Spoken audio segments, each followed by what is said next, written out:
حضرت حکیم اختر صاحب رحمہ اللہ تعالیٰ نے ایک واقعہ بیان کیا کہ بغداد میں ایک دفعہ قحط پڑا تو کچھ لوگ خانقاہوں میں آیا کرتے تھے, بزرگوں کو بتایا کرتے تھے ہمیں عشق ہو گیا ہے کسی عورت سے ناجائز, تو آپ ہمارا یہ عشق ختم کریں. پہلے لوگوں کو یہ بڑی فکر ہوتی تھی. تو کہا اللہ کی طرف سے کیا ہوا کہ وہ ان کا عشق اتر نہیں رہا تھا. جو مشائخ ہیں علاج کر رہے ہیں, بھائی یہ کر لو وہ کہہ رہے ہیں, نہیں وہ دماغ سے بھوت اتر نہیں رہا. تو اللہ کی قدرت کے بغداد میں قحط پڑ گیا. فرمایا جب قحط پڑا ہے تو وہ سارے عاشقوں کا عشق خود بخود ہے. کسی سے پوچھو بھائی وہ چاہیے, تم کہہ رہے وہ نہیں, روٹی چاہیے بھائی مجھے مجھے کیا چاہیے, مجھے شادی وادی نہیں, مجھے کیا چاہیے, بھلے کالی کی روٹی مل جائے, پہلے کیا بھائی اللہ کا واسطہ روٹی دے دو. تو یہ روٹی پانی ایسی چیز ہے کہ ابھی تو چونکہ سب کا پیٹ بھرا ہوتا ہے تو ہری ہری سوچتی ہے, یہ بھی مل جائے وہ بھی مل جائے, یہ بھی کر لیں وہ بھی کر لیں.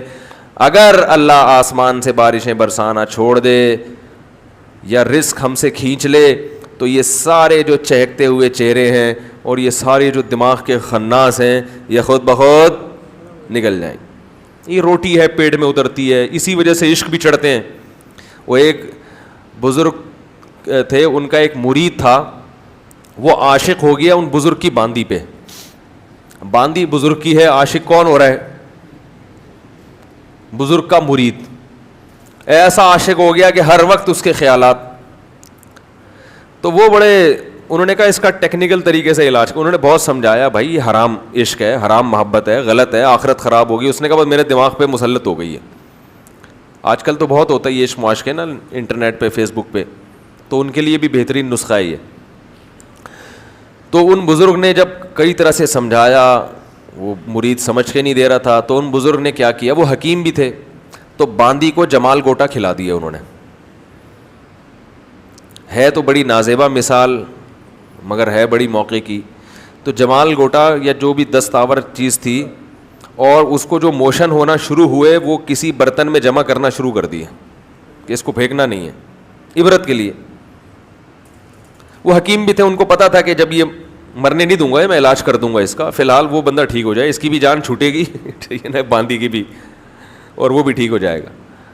تو وہ برتے برتے جو ہے نا پورا جو بھی تھا حساب, اور اس باندی کی حالت ایسی ہو گئی, ہڈیاں نظر آنے لگیں, اس کے چہرے کی رونق ختم. وہ تو آپ دیکھو کچھ دن جب موشن ہوتے ہیں تو مریض کو دیکھنے کا بھی دل, وہ ثواب کے لیے تو لوگ دیکھ رہے ہوتے ہیں اس کو, مگر وہ اس کا سارا حسن ختم. انہوں نے پھر اپنے اس مرید کو بلایا, بولا کہ یہ باندی ہے جس سے آپ کو عشق ہے. اس نے کہا نہیں بھائی اللہ کی پناہ. انہوں نے کہا بتاؤ شادی کرا دوں تمہاری. انہوں نے کہا نہیں مجھے نہیں کرنی اس سے شادی. یار تم تو بڑے مر رہے تھے, تم تو اس کے بغیر نیند نہیں آتی. اس نے کہا یار یہ چڑیل نہیں چاہیے مجھے, میں ٹھیک ہو گیا, میں ایسے ہی ٹھیک ہوں. تو انہوں نے پھر وہ جو گند بھرا ہوا تھا نا, وہ جو گند جو اس کے جمع کیے تھے, اس مرید کو لے کر گیا, بولا اس کے اندر جب تک یہ تھا تمہیں اچھی لگ رہی تھی, جب یہ نکلا ہے تو اصل میں یہ تھا جس پہ تم عاشق ہو رہے تھے. بات آ رہی ہے سمجھ میں؟ یہ گند تھا جس پہ تم, کیا خیال ہے بھائی؟ تو وہ لوگ مجھے لڑکے فون کرتے ہیں, وہ ایکٹریس ہے, وہ بڑی اچھی لگتی ہے, اس کی انٹرنیٹ پہ تصویریں دیکھتا ہوں, بد نظری ہوتی ہے, وہ بڑی کوئی بیوٹیفل قسم کی اداکارہ ہے, میں وہ اس کے جو ہے نا وہ جب تک اس کی تصویریں نہ دیکھ لوں تسکین نہیں ملتا. تو میں ان سے کہتا ہوں کہ آپ جو ہے نا گوگل پہ لکھیں 1980 کی کوئی ایکٹریس, اور پھر لکھیں 2019 میں وہ کیسی لگ رہی ہے. 1980 میں کیسی تھی ویسے تو جائز نہیں ہے, لیکن عبرت یہ تو دیکھ ہی رہا ہے نا. تو 2019 میں وہ کیسی لگ رہی ہے, تو ویسی لگ رہی ہوگی جیسی وہ ابھی میں نے باندی کی مثال دی نا. بڑھاپے میں بھی تو سارا جوس نکل جاتا ہے نا انسان کا. تو اس نے مجھے کہا یار بہت خطرناک. تو میں نے کہا جس پہ تم آج عاشق ہو وہ بھی چند سالوں کے بعد ایسی ہو جائے گی, بڈھی, دانت بھی مصنوعی, چہرے کی ساری رونق ختم. تو یہ پتلے ہیں, اللہ نے تھوڑے سے ڈسٹیمپر لگا دیے, کوئی تھوڑا سا نیلا پیلا کر دیا تو انسان اس پہ پاگلوں کی طرح عاشق ہو رہا ہے. تو شاعر نے ایسے موقع پہ کہا نا, ارے یہ کیا ظلم کر رہا ہے کہ مرنے والوں پہ مر رہا ہے. جس نے خود مرنا ہے بڈھے ہو کے اس کی ہڈیاں خراب ہو جائیں گی, جس نے خود مرنا ہے تو اس پہ اپنے آپ کو خراب کر رہا ہے, اپنے جسم کو گلا رہا ہے.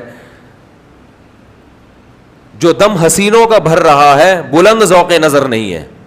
حسینوں پہ جو مر رہا ہے اس کا ذوق نظر بلند, بولو بھائی, نہیں ہے. تو یہ بھی کس کی بیماری ہے میرے بھائی؟ دل کی بیماری. اور اس کا علاج اللہ نے کس میں رکھا ہے؟ قرآن میں.